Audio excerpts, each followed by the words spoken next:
Hi friends, आज तो सुबह से ही बारिश हो रही है। तो आज हम लोग जितना हम लोग थ्योरी पढ़ चुके हैं वेक्टर का, तो कुछ क्वेश्चन देखेंगे। हम लोग बेसिक जो क्वेश्चन होंगे, जो बेसिक कंसेप्ट जो हम पढ़ चुके हैं हम लोग थ्योरी, उसी पे आज कुछ क्वेश्चन करेंगे। छोटे छोटे क्वेश्चन करेंगे जिससे हम लोग अपना कंसेप्ट क्लियर कर पाए, और धीरे धीरे टफ क्वेश्चन हम लोग करेंगे। तो मैं कुछ क्वेश्चन दिया हूँ। जैसे फर्स्ट क्वेश्चन है आपका, तो फर्स्ट क्वेश्चन कह रहा है कि इफ एक वेक्टर दिया हुआ है, if vector A is equal to दिया हुआ है यहाँ 3i cap plus 4j cap, and vector B दिया हुआ है, वेक्टर बी दिया हुआ है यहाँ पर 7i कैप और plus 24j cap. Okay, the vector having the same magnitude as B and parallel to vector A. कह रहा है कि एक वेक्टर लिखना है, तीसरा वेक्टर लिखना है। मतलब क्वेश्चन कह रहा है कि ये वेक्टर ए दिया हुआ है, ये वेक्टर बी दिया हुआ है, और एक तीसरा वेक्टर लिखना है जिसका मैग्नीट्यूड वेक्टर ए के मैग्नीट्यूड के बराबर है, और जिसका डायरेक्शन वेक्टर ए के डायरेक्शन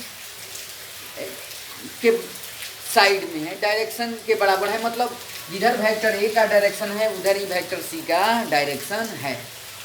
तो हमें एक वेक्टर लिखना है, तीसरा वेक्टर लिखना है। ये वेक्टर ए है, ये वेक्टर बी है, एक तीसरा वेक्टर लिखना है, उसको हम बोल दिए वेक्टर सी। और वेक्टर सी को हमको बताना है कि वेक्टर सी एक लिखना है।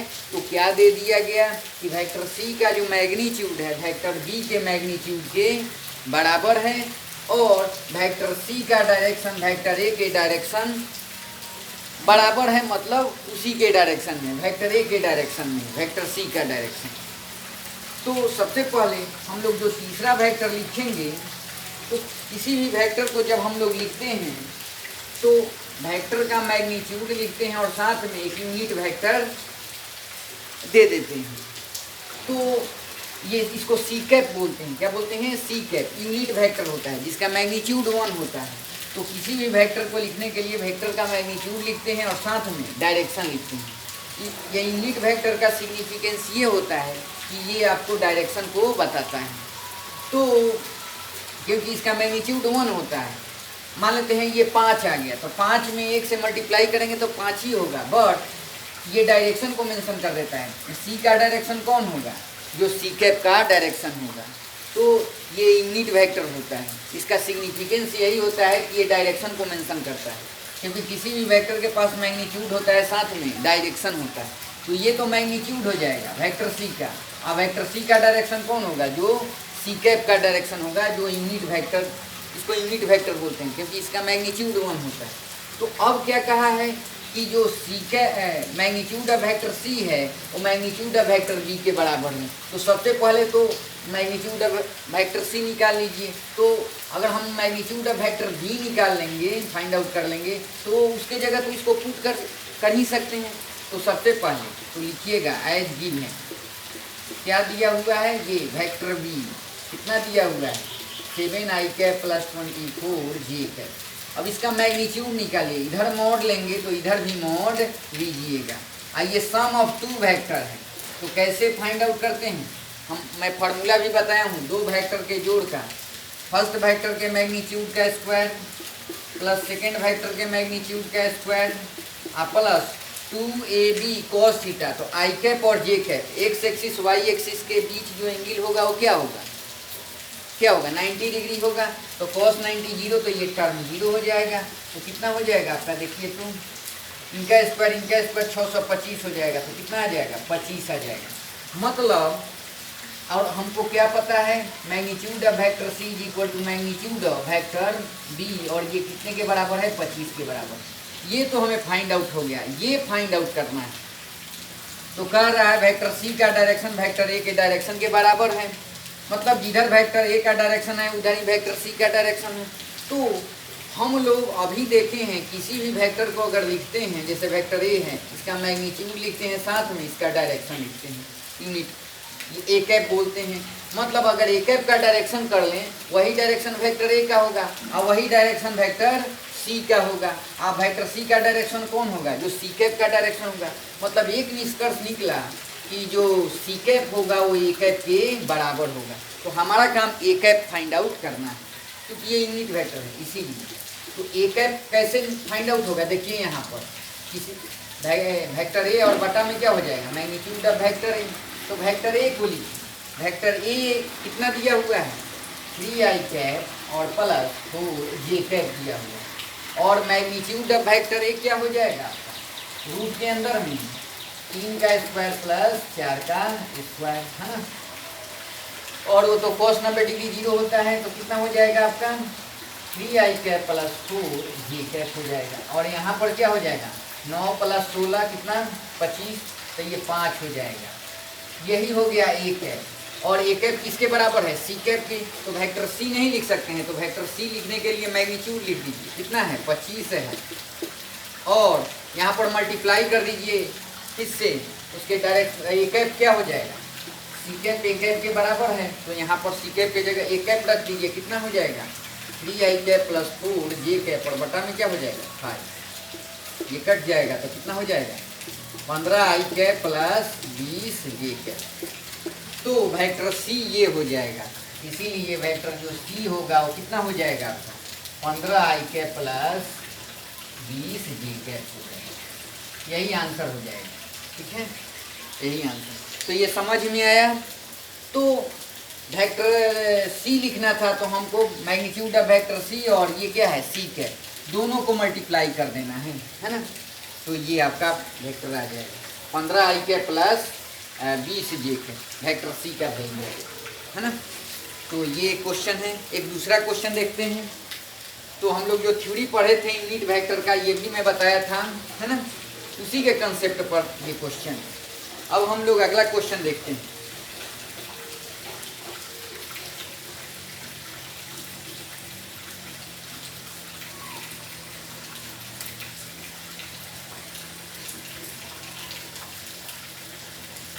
अब एक क्वेश्चन देखते हैं हम लोग।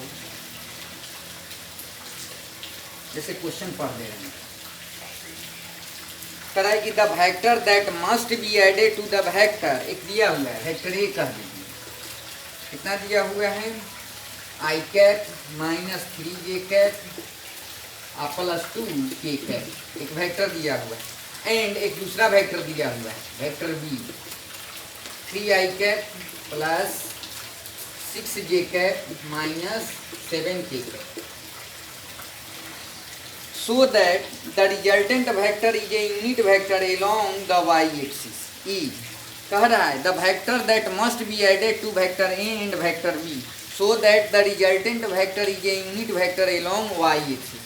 कह रहा है ये वेक्टर A दिया हुआ है, वेक्टर B दिया हुआ है, इसमें एक तीसरा वेक्टर ऐड कर दें कि जो रिजल्टेंट है वो क्या है? यूनिट वेक्टर आ जाए। किसके एलोंग? वाई एक्सिस के एलोंग। तो मैं लिखवाया भी था थ्योरी में, unit vector along Y axis क्या होता है? जे कैप होता है। मतलब तीन वेक्टर का जोड़ जे कैप के बराबर होगा। मतलब यहाँ पर हम एक तीसरा वेक्टर सी ले रहे हैं, जिसको ऐड कर दे रहे हैं। Vector C plus vector A plus क्या हो जाएगा? Vector B. ये किसके बराबर हो जाना चाहिए? Unit vector along Y axis. तीन वेक्टर का सम है ना। तो वेक्टर सी हमें फाइंड आउट करना है। वेक्टर ए की जगह इसको पुट कर दीजिए, i cap minus 3j cap plus 2k cap plus है। वेक्टर बी को लिखिए 3i cap plus 6j cap minus 7k cap, और ये किसके बराबर है? j कैप के बराबर है। ये रिजल्टेंट है, सम ऑफ थ्री वेक्टर।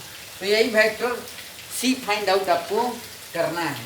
तो कितना हो जाएगा वेक्टर सी? पहले इसको लिख लीजिए, i कैप को एक साथ। तो देखिए ये कितना हो जाएगा? 4i कैप हो जाएगा।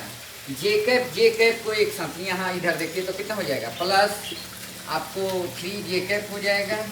और देखिए 2k कैप और माइनस, तो माइनस 5k कैप, और ये हो जाएगा j कैप।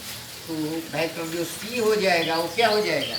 उधर ले जाएंगे तो माइनस 4i कैप, और कितना हो जाएगा? ये उधर जाएगा तो माइनस 2j कैप, और ये कितना? प्लस 5k कैप हो जाएगा, है ना। तो यही आंसर हो जाएगा। तो जो वेक्टर सी की वैल्यू होगी वो क्या होगी, इतने के बराबर होगी। इतना अगर इसमें ऐड कर देंगे vector A and vector B में, तो जो रिजल्टेंट आएगा वो जे कैप के बराबर आएगा। ये दूसरा क्वेश्चन है, ये भी हम लोग देखे थे। सम ऑफ ये 3 वेक्टर हो जाएगा, है ना। तो एक और क्वेश्चन देखते हैं। कह रहा है कि द यूनिट वेक्टर अलोंग, एक क्वेश्चन है, the unit vector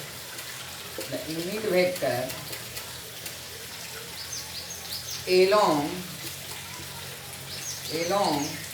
I cap plus J cap, एक यूनिट वेक्टर बताना है, बस यही क्वेश्चन है। The unit vector along I cap plus J cap, है ना। तो इसको एक वेक्टर मान लीजिए। क्या मान लीजिए, वेक्टर ए हम मान लीजिए क्या, I cap plus J cap. हम मान लेते हैं वेक्टर ए का डायरेक्शन इधर है, वेक्टर ए का डायरेक्शन इधर है, मान लेते हैं। तो इसी के along एक यूनिट वेक्टर लिखना है। तो हम लोग जानते हैं वेक्टर ए का डायरेक्शन वही होता है जो ए कैप का डायरेक्शन होता है। तो किसी भी वेक्टर को लिखते हैं तो क्या लिखते हैं, मैग्नीट्यूड ऑफ वेक्टर ए हो गया और ए कैप। तो वेक्टर ए का डायरेक्शन वही होगा जो ये यूनिट वेक्टर ए कैप का डायरेक्शन होगा। तो ए कैप क्या हो जाएगा, वेक्टर ए, और बटा में क्या हो जाएगा, मैग्नीट्यूड ऑफ वेक्टर ए। तो वेक्टर ए को कितना लिखेंगे यहाँ पर देखिए, तो आई कैप प्लस जे कैप, और बटा में मैग्नीट्यूड लिखेंगे। तो रूट के अंदर में फर्स्ट वेक्टर के मैग्नीट्यूड का स्क्वायर प्लस सेकंड वेक्टर के मैग्नीट्यूड का स्क्वायर। आई कैप जे कैप के बीच का एंगल 90 डिग्री, कॉस 90 डिग्री 0। तो कितना हो जाएगा यहाँ पर 0। तो ए कैप कितना हो जाएगा आपका, देखिए तो ए कैप की वैल्यू कितनी हो जाएगी, आई कैप प्लस जे कैप, और बटा में क्या हो जाएगा, √2 हो जाएगा। यही आंसर हो जाएगा। तो ये यूनिट वेक्टर हो जाएगा along वेक्टर ए, इसका कहने का मतलब वेक्टर है। तो वेक्टर ए का डायरेक्शन वही होगा जो ए कैप का डायरेक्शन है।